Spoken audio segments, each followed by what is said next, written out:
day her husband signed the divorce papers, thinking he was finally free to marry his mistress and enjoy the $500 million he secretly drained from their joint account. He had no idea the hospital where his sick parents lay struggling for life quietly belonged to the same woman he just discarded, his wife.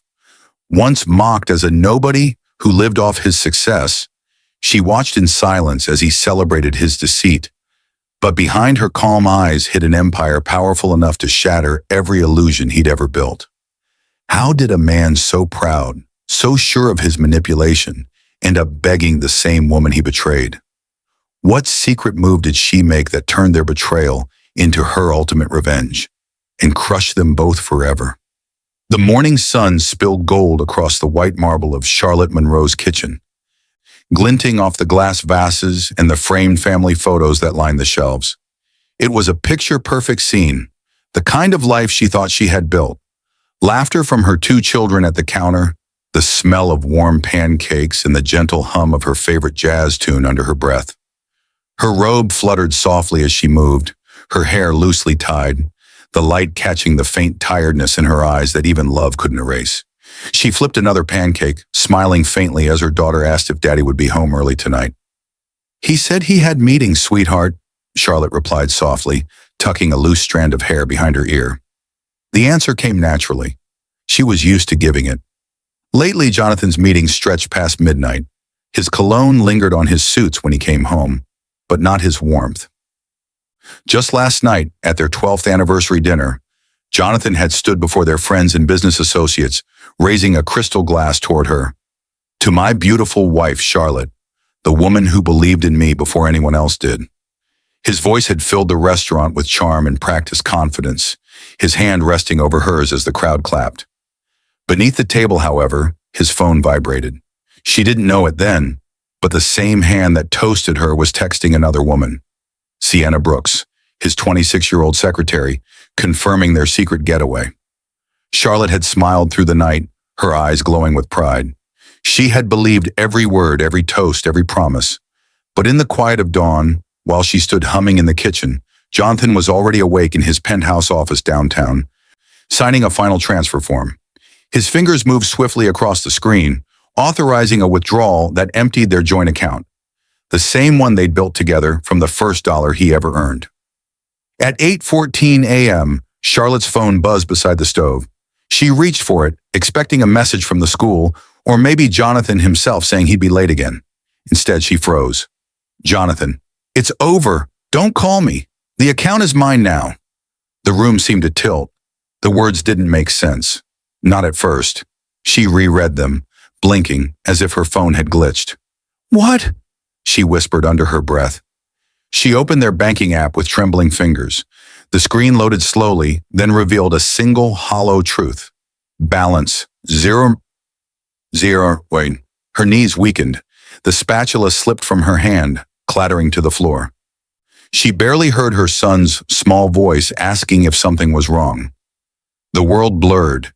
Everything, the laughter, the sunlight, the smell of pancakes, turned unreal. Charlotte stepped outside onto the patio, the cool breeze hitting her tear-streaked face as she dialed his number. The call connected after 2 rings. "Jonathan," she breathed, trying to steady her voice. "What is this? What are you talking about?" His voice was calm, almost amused. "Don't act surprised, Charlotte. You know you didn't build this life. I did." Her chest tightened. "You emptied everything." "Jonathan, that's our children's—" "My money," he interrupted coldly. "You've lived off me for years, Charlotte. I'm done carrying dead weight. You're too old, too plain, and I've moved on. Don't make this uglier than it needs to be." There was a laugh, a soft, cruel chuckle, and then the line went dead. Charlotte stood frozen, her phone pressed to her ear, the sound of the dial tone stabbing into the silence. Her reflection in the glass door looked foreign, pale, shaking, eyes wide with disbelief. A bird chirped somewhere in the garden, oblivious to the shattering of her world. Inside, her daughter asked again, "Mom, what's wrong?" Charlotte forced a smile that trembled. "Nothing, baby. Eat your breakfast." Her voice cracked on the last word. She turned away before they could see the tears spilling down her face. By noon, she was in her car, gripping the steering wheel so tightly her knuckles turned white. The drive to Jonathan's office felt like moving through fog. Her mind replaying his words, her body numb. When she arrived, the receptionist barely looked up before saying, "Do you have an appointment?" "Sienna Brooks," Charlotte said sharply. "Tell her Charlotte Monroe is here." Moments later, Sienna appeared, young, flawless, her red lips curling into a smirk. "Mrs. Monroe, what a surprise." "I need to see my husband," Charlotte said, her voice trembling. Sienna leaned casually against the desk. "Your ex-husband, you mean?" Charlotte's stomach twisted. The elevator doors opened and Jonathan stepped out, adjusting his cufflinks, every inch the confident executive. When his eyes met hers, there was no trace of guilt, only irritation. "Charlotte, this isn't the place," he said coldly, sliding an arm around Sienna's waist. "You're embarrassing yourself. It's over. You were a chapter. She's my future." Something broke quietly inside her. She stared at the man she had once loved, the father of her children, and realized that the stranger before her had killed the man she thought she knew. Without another word, she turned and walked away, her heels echoing across the marble floor, each step heavier than the last. Outside, she stopped at the curb, her reflection trembling in the glass tower's surface. The world kept moving. Cars, people, laughter. But her world had stopped. And for the first time, Charlotte Monroe understood what it meant to lose everything. Charlotte barely remembered the drive home. The city blurred past her window, shimmering towers, faceless crowds, the hum of a world that didn't stop to witness heartbreak. By the time she pulled into her driveway, her hands were shaking too much to turn off the engine. She sat there staring at the house they had built together, the manicured lawn, the porch swing he promised he'd hang himself, the flower beds she tended each spring. Everything looked the same, but nothing was the same. Inside, the walls felt foreign. She walked through each room as if tracing ghosts, their anniversary photos, the family portraits Jonathan insisted they take for press features, the gifts from investors she'd once thanked him for. Each object whispered betrayal. She sat on the couch, opened her laptop, and pulled up the bank history, line after line of transfers, offshore accounts, coded company names, amounts so large they didn't look real. He had planned this, weeks, maybe months in advance. Every late meeting had been another transaction. The cruel precision of it all made her chest tighten until she couldn't breathe. When her phone buzzed again, hope flickered for a heartbeat. Maybe he regretted it. Maybe there was an explanation. But it wasn't Jonathan. It was her mortgage company. Payment failed. Immediate contact required. She closed the laptop, her body trembling. That afternoon, she called Jonathan's mother, desperate for understanding. "He's made a mistake," she said, voice breaking. But the older woman's response cut deeper than she could have imagined. "Charlotte, I warned you," she said coldly. "Jonathan's always needed someone refined, not a housewife with no ambition. He's moving up in the world. Let him." The call ended before Charlotte could speak. She sat frozen, tears slipping down her cheeks silently. It wasn't just losing him. It was the humiliation of realizing that everyone, even those she once called family, thought she deserved it. By the weekend, whispers filled the neighborhood. She heard them outside when she went to check the mail. The pitying stares, the muffled laughter. He left her for that young secretary. She should have seen it coming. Men like Jonathan don't stay with women like her forever. Every word sliced into her like a blade. Soon even her so-called friends stopped calling. The invitations vanished. At the grocery store, people looked away. The woman who'd once been admired as the elegant Mrs. Monroe, wife of a powerful businessman, was now a cautionary tale. When the first eviction notice arrived, Charlotte's strength cracked completely. She sat on the floor of her living room that night, surrounded by unpaid bills and legal letters she didn't understand. Her children were asleep upstairs, unaware that the world around them was crumbling. She pressed her hands against her face, sobbing quietly, praying no one would hear. The next morning, as she stepped outside to collect another letter, a voice called softly from behind. "Charlotte?" She turned, startled.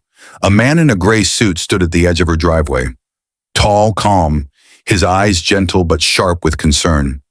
It took her a moment to recognize him. "Adam?" she whispered. Adam West smiled faintly, though there was sadness in his eyes. "It's been a long time." Her heart squeezed. He had been her neighbor when they were teenagers, the boy who helped her fix her father's old car, who once told her she deserved a world bigger than this town. But that was before she met Jonathan, before her life became glitter and secrets. "What are you doing here?" she asked, embarrassed to be seen in her disheveled robe. "I heard," he said quietly. "About everything." Charlotte looked away. "Then you know I'm the laughingstock of the city." "I know you've been wronged," Adam replied, his tone firm, "and that Jonathan's not half as smart as he thinks he is." She frowned. "What do you mean?"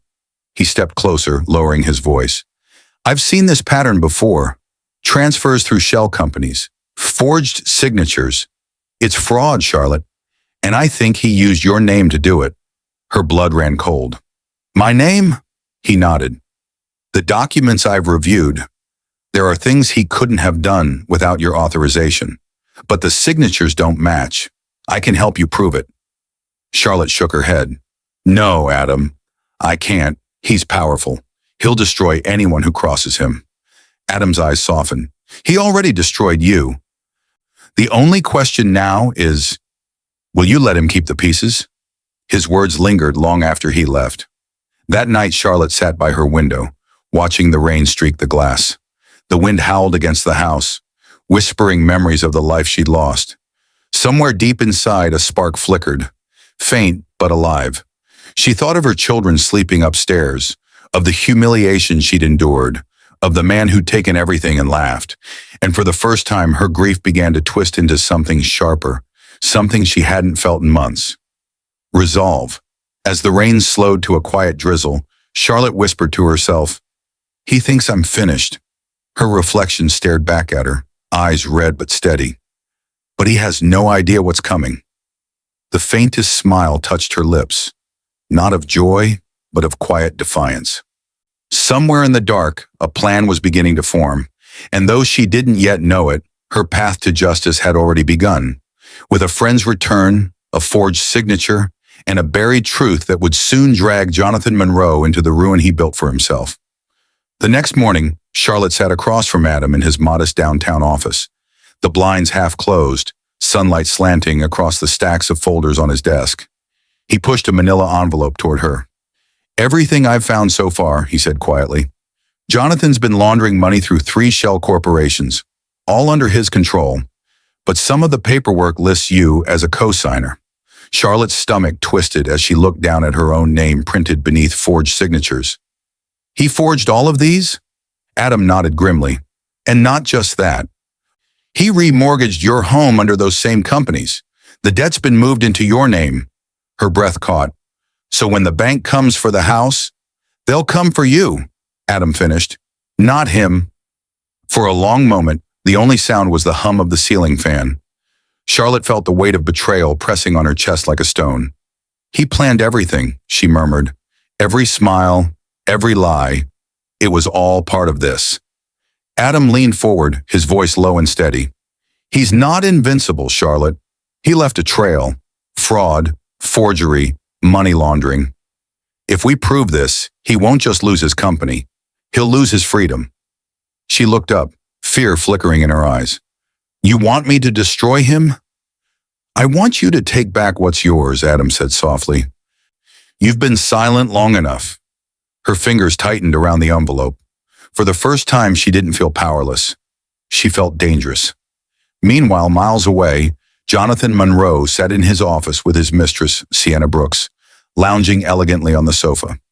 She was everything Charlotte once was, young, radiant, devoted. But Jonathan's charm had already begun to decay. "I thought you said we'd move into the penthouse this week," Sienna said, crossing her legs, her voice low with irritation. Jonathan didn't look up from his phone. "I said we'd move once things settle. You've been saying that for weeks." He sighed, finally glancing at her. "Do you have any idea how much pressure I'm under? I just pulled off a transfer most men would crumble under. You think I did that so you could whine about real estate?" Her jaw tightened. "You mean the transfer you stole from Charlotte?" Jonathan's eyes snapped up. Watch your mouth. Sienna rose slowly, folding her arms. I'm not blind, Jonathan. I see the accounts, the names, the offshore transfers. You think I don't know how you got that money? He moved closer, his voice cold. You're here because I chose you. Don't forget that. Sienna's breath hitched, not from fear but realization. The same arrogance that once made him magnetic now made him monstrous. When she turned away, he grabbed her arm. Don't walk away from me. Then tell me the truth, she snapped, wrenching free. What happens when you're done with me? You already left one woman in the dirt. Jonathan smirked. You're not her. You're smarter. His tone shifted to that low, manipulative whisper that once made her believe she was special. Stay in your place, and you'll have everything. But as he walked away, something inside Sienna fractured. His words weren't love anymore. They were chains. That night, Sienna sat alone in her apartment, staring at her reflection. The glittering image she'd built, the designer dresses, the luxury dinners, the envy of others, suddenly felt hollow. She opened her laptop and scrolled through months of messages from Jonathan. Transfers, coded language, threats disguised as business talk. Her pulse quickened. This wasn't just betrayal, it was evidence. Without meaning to, she started saving the files, the messages, the voice notes, the documents he'd carelessly shared. It began as protection, but soon it became obsession. She was building a digital weapon, one that could ruin him. A week later, fate crossed paths. Charlotte, still fragile but determined, stopped by a small cafe near Adam's office. She was stirring her coffee absent-mindedly when a familiar voice drifted from 2 tables away. I swear, I could destroy him if I wanted to, Sienna said bitterly, her words slightly slurred from wine. Her friend laughed nervously, but Sienna kept talking. I've got everything. Recordings, files, transfers, everything he's ever done. He thinks I'm stupid, but one day I'll burn him. Charlotte froze, her spoon clinking softly against the cup. The name Jonathan hit her ears again and again in Sienna's drunken rant. Each word tightened her chest until her hand trembled around the cup. When she turned, their eyes met for the first time. Sienna's face went pale. She hadn't realized Charlotte was there. For a tense moment, neither spoke. Then Charlotte stood, her expression calm but unreadable, and walked out of the cafe. The next day, Charlotte made a decision that terrified her. She reached out to Sienna. They met again, deliberately this time, in the same cafe. The air between them was sharp, fragile, heavy with unspoken rage and shame. Sienna crossed her arms. If you're here to fight, don't bother. I already know what you think of me. Charlotte's voice was quiet, steady. I'm not here to fight. I'm here because I know what it's like to be lied to by him. Sienna blinked, caught off guard. You're not the first woman he's used, Charlotte continued, but maybe we can make sure you're the last. For a moment, silence. Then Sienna reached into her purse, pulled out a small flash drive, and placed it on the table. Use it, she said coldly. Burn him.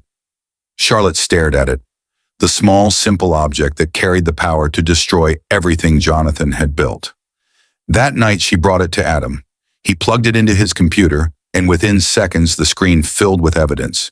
Forged contracts, secret recordings, and digital trails linking Jonathan to crimes even she couldn't have imagined. Adam exhaled slowly. This is enough to bring him down publicly, not just legally. Charlotte's eyes hardened. Then that's exactly what we'll do. In the reflection of Adam's computer screen, her face looked different. No longer fragile, no longer broken. There was a quiet fire there now, one Jonathan would never see coming. And for the first time in months, Charlotte Monroe slept soundly because she finally had the weapon she needed. The gala glittered like a promise, chandeliers dripping crystal, waiters weaving between clusters of investors, and the hum of polite conversation dressed in tuxedos and silk. Jonathan stood at the head table beneath a sweep of camera flashes, a master of ceremonies in his own life, his smile practiced and dangerous. He lifted his glass and spoke of vision and loyalty, his voice smooth as oil. Charlotte sat at a small table near the back, Adam at her side, Sienna tucked in the shadows against a pillar, face pale and taut. Between them, a tiny flash drive sat hidden in Adam's breast pocket like a detonator. Charlotte watched him raise the toast and felt a cold, steady calm settle over her. The months of humiliation, the cold text, the empty account, the eviction letters, Jonathan's public smirk as he walked with Sienna, condensed into one bright, terrible clarity. Tonight would be the night she stopped being a rumor. Tonight, the man who'd stolen everything from her would be exposed under the very chandeliers that used to reflect their glossy life. Jonathan smiled and gestured toward the assembled crowd. "To the future," he declared, his voice sweeping through the hall. Applause rolled like waves. He didn't see Charlotte rise from her chair. He didn't see Adam move toward the stage until she was already walking through a sea of glittering bodies, her heels whispering against the marble. Every head turned, flashes popped. For a moment, time stretched thin and taut, like glass about to break. At the edge of the stage, Charlotte paused and looked up at him. For once, she didn't need to speak to command attention. The room stilled. Jonathan's smile faltered, then snapped into irritation. "This is not," he started, but his words were swallowed by the sudden intrusion of firm boots and the metallic flash of badges. Detectives moved into the room with practiced quiet. One of them stepped up to the microphone as cameras swung like predators. "Jonathan Monroe," he announced, voice steady. "You are under arrest for fraud, embezzlement, and forgery." The sound of the words hit the chandeliers, made them tremble. Glass clinked in startled hands. Jonathan's face shifted through confusion, outrage, then a raw flash of anger. He lunged forward, protest burning in him, but strong hands took his arms and cuffed him before the crowd could process what was unfolding. Sienna's expression crumpled in the sudden spotlight. She'd expected gratitude, maybe fear, not this public, undeniable unmasking. Cameras swarmed as officers led Jonathan down the steps. He shouted into the flashing lenses, his voice raw with betrayal and disbelief.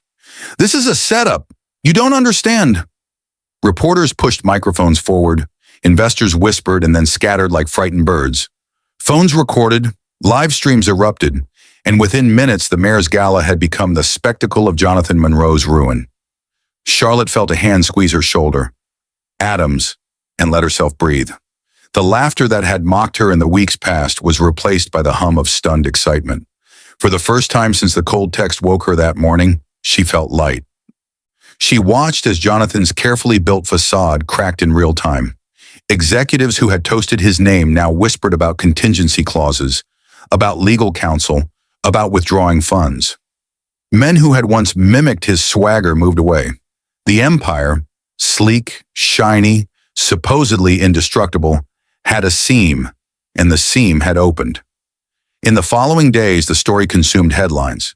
The prosecution staged a meticulous takedown in the courtroom. Sienna's recordings of Jonathan admitting to the transfers, digital trails to offshore accounts, forged mortgage documents that bore her name but not her hand. Adam presented evidence with the calm precision of a craftsman. Bank statements, timestamp messages, the files on the flash drive that had been Sienna's bitter gift. Flashbacks surfaced in the trial, snippets of anniversary toasts, the soft clink of crystal, reframed now as part of the suspect's choreography. Jonathan tried to claw back his narrative. He took the stand and raged that he was the victim of betrayal and conspiracy. But the recordings were there, his admissions in a late-night whisper, the orders to move money, the arrogance that had once made him untouchable. The jury listened. The judge's face was a map of resolve. When the gavel finally fell, it did so like the closing of a shutter on Jonathan's public life. Guilty on all counts. The sentence was more than a line in a ledger. It was the final accounting of a man who'd believed himself above consequence. In the sterile hush of the courtroom, Charlotte stood to speak when given the chance. Her voice was steady, not theatrical, threaded with the quiet authority of a woman who had watched her life be dismantled and had rebuilt herself stone by stone. "You thought you destroyed me, Jonathan," she said, meeting his eyes across the room. "You thought a cold message and an empty bank account could make me small. You were wrong. You didn't make me smaller. You exposed who you really were. I stand here not because you failed me, but because I refuse to disappear." The words landed like a gavel of their own. He tried to speak, a red flare of fury in his face, but the judge's hand silenced him. Outside the courthouse, sunlight felt like absolution. Charlotte stepped into it with Adam, and then, as if emerging from a long gray tunnel, her two children ran into her arms, their small faces lifted with innocent trust. Reporters shouted questions, but she answered none. She only knelt, gathered them close, and brushed a kiss along their hair. Her daughter's voice trembled and asked, "Mom, are we going to be okay now?" Charlotte looked at her and felt a whole new life unfurling within the simple truth of the moment. She clasped her child's hand and smiled, a smile that had the quiet weight of someone who had survived. "Yes, sweetheart," she said, eyes bright. "We're going to be just fine." As cameras recorded the family walking away, Sienna watched from across the street. She caught Charlotte's eye for a beat. No fanfare, no forgiveness, just a nod of mutual recognition. The woman who had been the mistress and the woman who had been the wife had become somehow allies in the only language that mattered now: truth. Jonathan's car disappeared into a police convoy, and the whispers he once used like armor scattered into the wind. Charlotte's hands were warm around her children. The weight that had once bowed her shoulders was gone. In its place, something steadier remained: resilience, law, and the quiet justice of daylight. She had lost a life and won herself back. The world she stepped into was not the gilded ballroom, but a simpler horizon, honest and bright.